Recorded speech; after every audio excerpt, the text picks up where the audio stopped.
ଆଜି କେତେବେଳେ ନାଚ ଆରମ୍ଭ ହୋଇ କହିଦେଇଥିଲେ।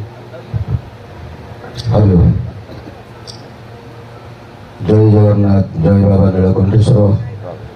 ଉପସ୍ଥିତ ସମସ୍ତ ରାଣୀଗଡ଼ା ଗ୍ରାମର ଏବଂ ଆଖପାଖରୁ ଆସିଥିବା ସମସ୍ତ ଭଦ୍ର ବ୍ୟକ୍ତିମାନଙ୍କୁ ଆମ ରାଣୀଗଡ଼ା ନୀଳକଣ୍ଠେଶ୍ୱର ସାଂସ୍କୃତିକ କମିଟି ତରଫରୁ ଆମେ ହାତ ପାତି ଆପଣଙ୍କୁ ପ୍ରଣାମ ଜଣାଉଛୁ ଏବଂ ଆଶା କରୁଛୁ ଯାହା କିଛି ତ୍ରୁଟି ଥିବ ଆଜି ଆମେ ତାହା ସୁଧାରି ଯେପରି ଆଜି ଶେଷ ରଜନୀରେ ପ୍ରାଣେ ପ୍ରାଣେ ଉଦ୍ୟମ କରିବୁ ସମସ୍ତଙ୍କୁ ଶାନ୍ତି ଶୃଙ୍ଖଳାରେ ଏହି ନୃତ୍ୟ ପରିବେଷଣ କରାଇବା ପାଇଁ। ଏବଂ ସାର୍ ତ ସବୁ କହିଲେ, ସମୟ ଅନେକ ହେଲାଣି, କହିବାକୁ ଥିଲେ ବି କିଛି ଇଚ୍ଛା ନାହିଁ। ଆମେ ଖାଲି ପ୍ରତ୍ୟେକ କଥା କହୁଛି, ସମ୍ପର୍କ ମଧୁର ସମ୍ପର୍କ କେବେ ଶେଷ ହୁଏନି।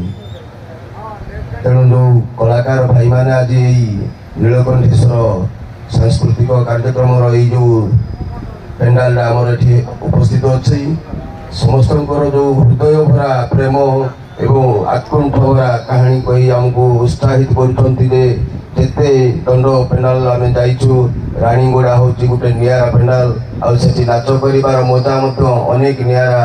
ଏତିକି ଆମ ଗ୍ରାମବାସୀମାନଙ୍କର ପାଇଁ ଗର୍ବ ଏବଂ ଗୌରବ।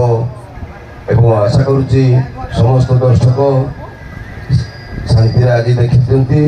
ଆଉ ସମାନ ନେଇ ମୁଁ ଜଜେଶ ମହୋଦୟଙ୍କର ଯେଉଁ ବଳିଷ୍ଠ ନେତୃତ୍ୱ ଏବଂ ପାରିଶ୍ରମିକ ପୁରା 12ରୁ 12 ଘଣ୍ଟା ସମୟ ଦେଇଛନ୍ତି, ଆମ ଅନୁଷ୍ଠାନ ତରଫରୁ ଆମେ ତାଙ୍କୁ ଚିର କୃତଜ୍ଞତା ଜ୍ଞାପନ କରୁଛୁ। ଏବଂ ଆଜି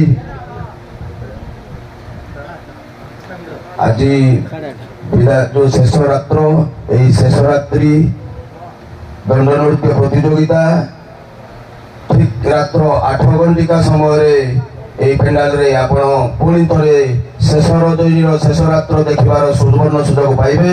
ଦର୍ଶକ ବନ୍ଧୁ, ଠିକ୍ ରାତ୍ର 8 ଘଣ୍ଟିକା ସମୟରେ ଉପସ୍ଥିତ ରହି ଆଜି ବିଦାୟ ରଜନୀ ବା ଶେଷ ରଜନୀ ଉପଭୋଗ କରିବାକୁ ଆପଣଙ୍କୁ ନୀଳକଣ୍ଠେଶ୍ୱର ବାଦନ ନୃତ୍ୟର ସମସ୍ତ କଳାକାର ଅନୁରୋଧ କରୁଛୁ। ଏବଂ ଶେଷରେ ମୁଁ ଆଜି এই ଯେଉଁ ନାଚ ପରିବେଷଣ ହୋଇଥିଲା ତାର ଫଳାଫଳ ଘୋଷଣା କରୁଛି। ସରପା ପାର୍ଟି ଆଜି ଆମର ଦ୍ୱିତୀୟ ସ୍ଥାନ ଅଧିକାର କରିଛନ୍ତି, ସେ 103 ପଏଣ୍ଟ ପାଇଛନ୍ତି।